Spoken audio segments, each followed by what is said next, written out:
Assalamualaikum warahmatullahi wabarakatuh. Kami dari kelompok 5 yang beranggotakan yaitu saya sendiri, Irfan Hafiz Nasution, Muhammad Reza Saputra, Yulan Aisyah Manalu, dan Nisa Fadilah akan mempresentasikan tentang gaya-gaya kepemimpinan dalam organisasi.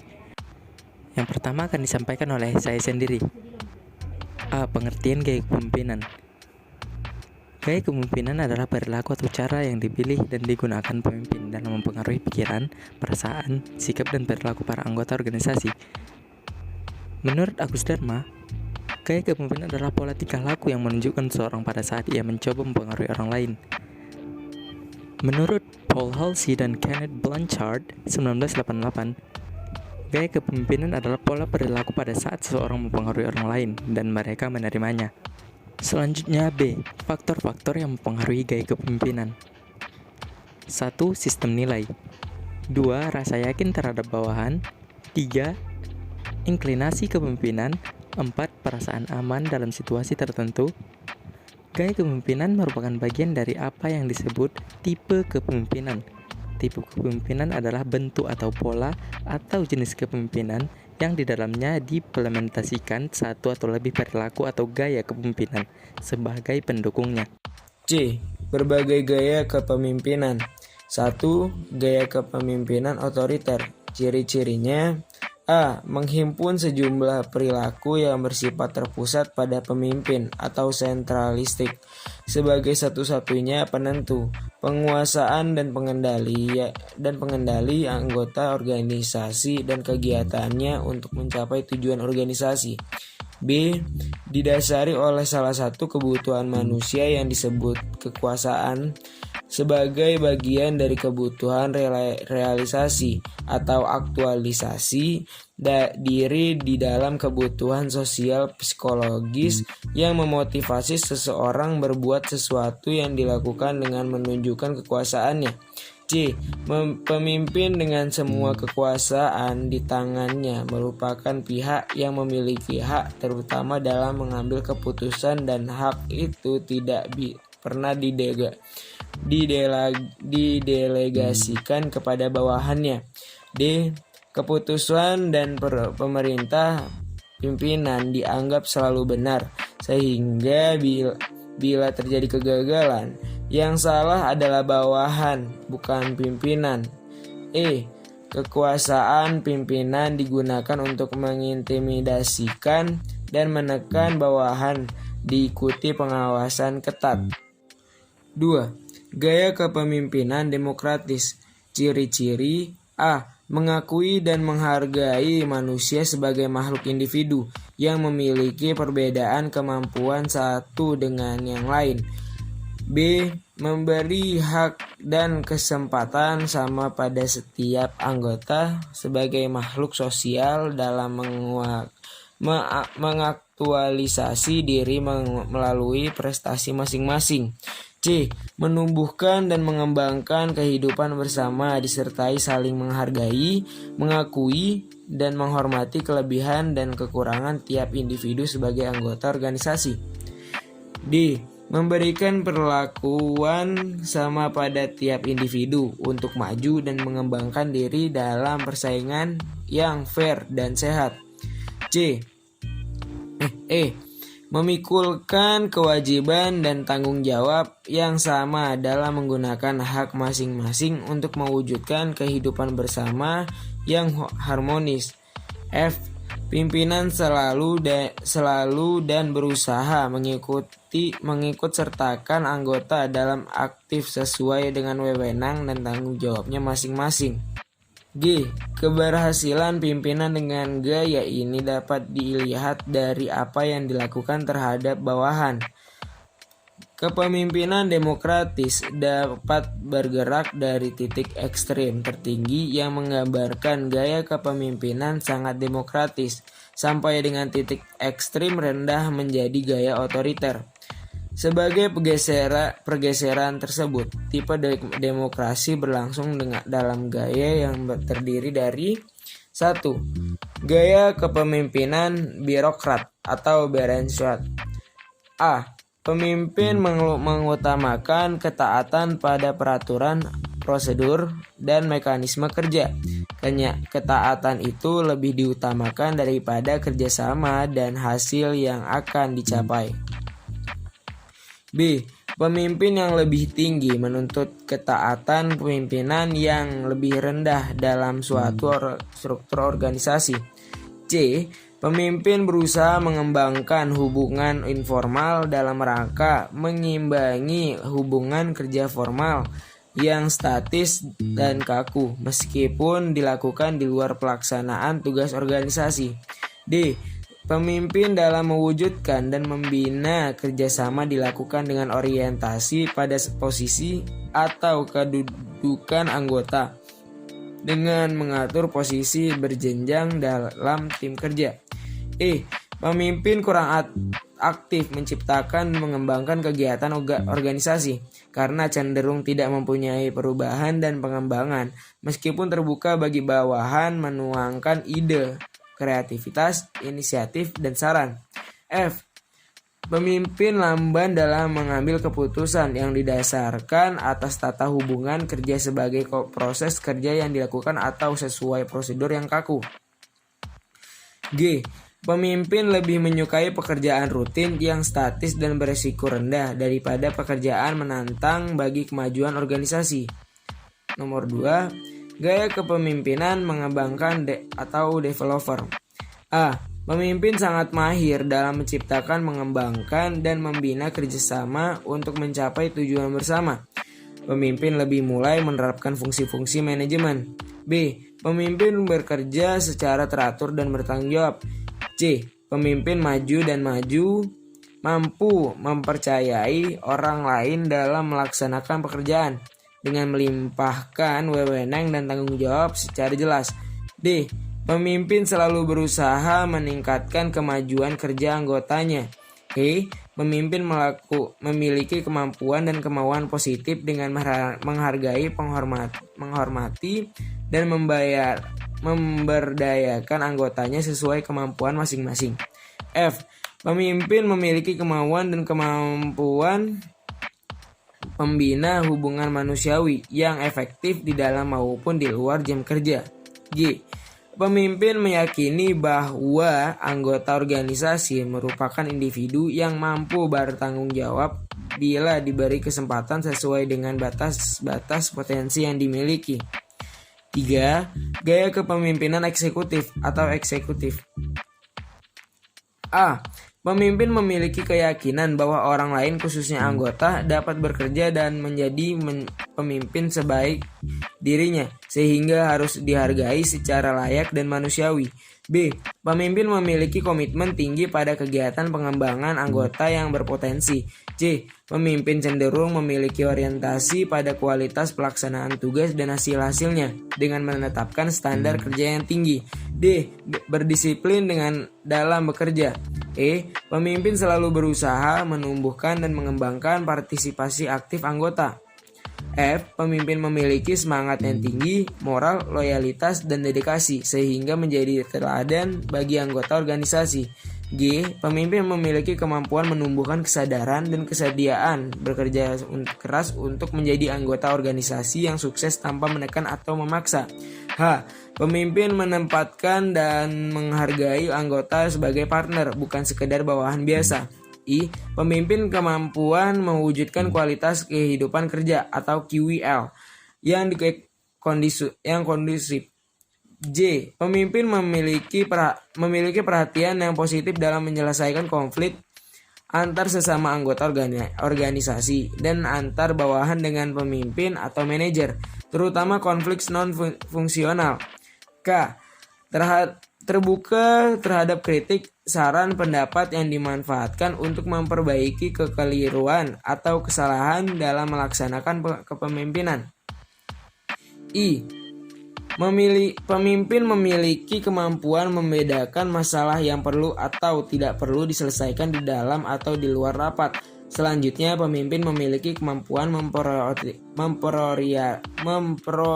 memprioritaskan penyelesaian masalah dari masalah yang paling penting. 4. Gaya kepemimpinan organisatoris dan administrator. A. Pemimpin menyenangi pembagian dan pembidangan kerja yang jelas dengan membentuk unit-unit kerja, menciptakan kerjasama sistematik. Pemimpin bekerja secara berencana dengan langkah-langkah yang sesuai dengan fungsi-fungsi manajemen. J. Pemimpin sangat mementingkan ketersediaan data dan atau informasi yang mutakhir untuk dipakai dalam pengembangan keputusan, sehingga dilaksanakan sistem informasi manajemen yang memuat informasi akurat sesuai kebutuhan. D. Pemimpin memiliki kemampuan mewujudkan kerjasama, ternyata rendah orientasinya pada hubungan kemanusiaan, sehingga gaya ini cenderung mudah tergelincir menjadi gaya otoriter yang menurut ketaatan pada pemimpin sebagai alasan yang berwenang melaksanakan peraturan dalam kerja. E.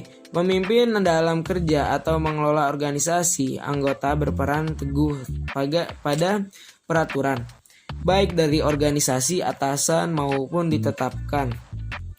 Secara khusus, untuk lingkungan organisasinya, peraturan dijadikan dasar untuk menolak gagasan, inisiatif, kreativitas, inovasi, dan sebagainya dengan alasan tidak sesuai dengan peraturan. Penyebab utamanya adalah pemimpin tidak senang dengan perubahan yang dianggap mengganggu stabilitas organisasi. F. Pemimpin mampu meyakinkan anggota bahwa ide kreativitas, inovasi, dan sebagainya yang datang dari dirinya harus dilaksanakan secara bertanggung jawab. 5. Gaya kepemimpinan resmi. Gaya ini termasuk bagian dari gaya kepemimpinan demokrasi. Di antaranya disebut kepala kantor, kepala biro atau ketua tim, ketua lembaga penelitian, direktur keuangan dan sebagainya. Karakteristik. A. Pemimpin menempatkan dirinya sebagai pelindung anggota, sebagai layaknya ayah karena ia harus bertanggung jawab atas segala akibat, baik positif maupun negatif. B. Pemimpin menampilkan tanggung jawabnya mengayomi, melindungi, dan membela kepentingan anggotanya. C. Pemimpin selalu berusaha mendahulukan dan mengutamakan kepentingan organisasi karena merupakan kepentingan bersama. D. Kepemimpinan ini dijalankan juga dengan sikap pengabdian, kerelaan, berkorban, dan kepeloporan yang tinggi dalam mewujudkan kegiatan yang bermanfaat bagi kepentingan organisasi. Baiklah, selanjutnya saya akan menjelaskan tentang 3 gaya kepemimpinan bebas. A. Berpandangan bahwa anggota organisasi yang mampu mandiri dalam membuat keputusan atau mampu mengurus diri sendiri, dengan sedikit mungkin memberikan pengarahannya atau petunjuk. B. Pemimpin memberikan kelompoknya menetapkan tujuan dan keputusannya. C. Pemimpin memberi sedikit dukungan untuk melakukan usaha secara keseluruhan. D. Memberi kebebasan pada anggota untuk bertindak tanpa kontrol atau pengawasan, kecuali jika diminta. Gaya kepemimpinan yang termasuk dalam kepemimpinan bebas ini adalah, yaitu A. Gaya kepemimpinan agitator. Yang pertama, didominasi oleh perilaku yang menimbulkan konflik atau pertentangan antara anggota, bahkan dengan pihak luar organisasi. Perilaku ini didasari kehendak pemimpin untuk memperoleh sesuatu yang menguntungkan dirinya sendiri dari pertentangan yang sengaja diciptakan. 2. Kepemimpinan dijalankan dengan adu domba, menghasut, menyebar fitnah, menciptakan konflik non-fungsional. Kondisi ini tercipta diawali dengan memberi kebebasan pada setiap anggota untuk membuat keputusan melaksanakannya.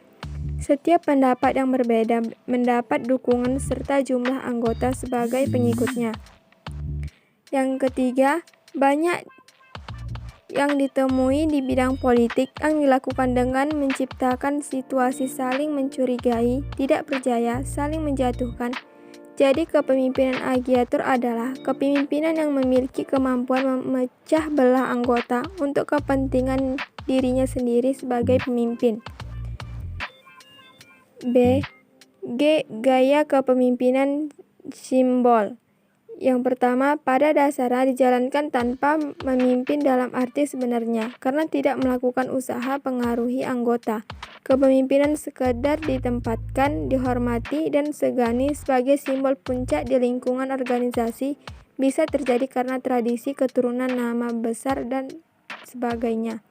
Yang kedua, pemimpin tidak memiliki dan tidak menjalankan wewenang, tidak memiliki tanggung jawab karena dilimpahkan sepenuhnya pada pemimpin pelaksana. Yang ketiga, sering difungsikan sebagai penasihat, sehingga bebas untuk digunakan atau tidak oleh pemimpin pelaksana. 4. Gaya kepemimpinan yang lain. A. Gaya kepemimpinan keahlian atau expert. Gaya kepemimpinan ini didasarkan pada keahlian tertentu yang dimiliki seseorang dan keahliannya tersebut banyak dibutuhkan oleh anggota-anggotanya. B. Kepemimpinan karismatik.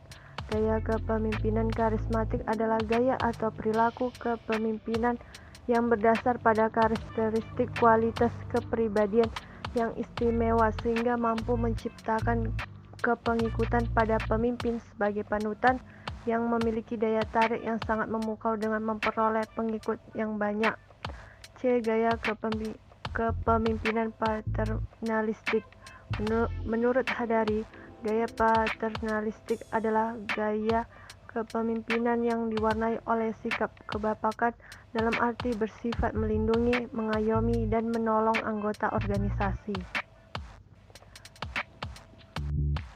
D. Hasil penelitian berhubungan dengan gaya kepemimpinan.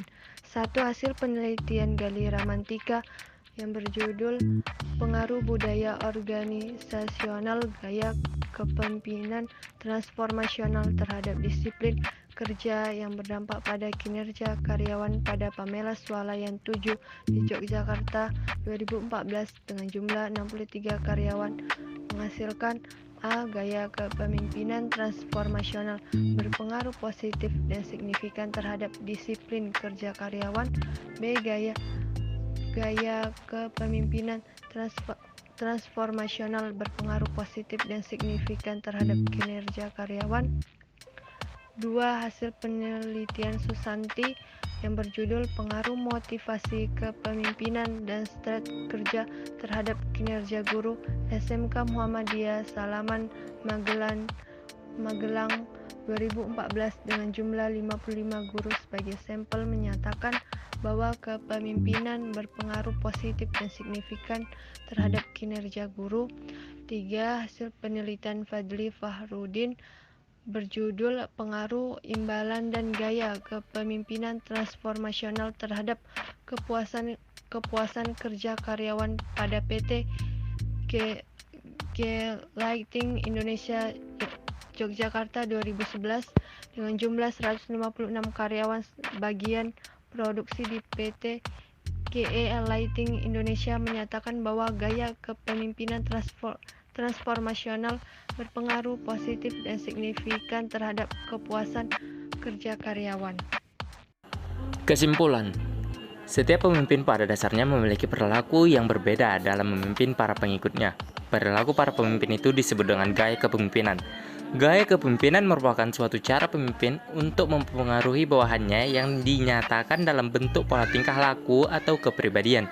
Seorang pemimpin merupakan seorang yang memiliki suatu program dan yang berperilaku secara bersama-sama dengan anggota-anggota kelompok dengan mempergunakan cara atau gaya tertentu, sehingga kepemimpinan mempunyai peran sebagai kekuatan dinamik yang mendorong motivasi dan mengkoordinasi perusahaan dalam mencapai tujuan yang telah ditetapkan.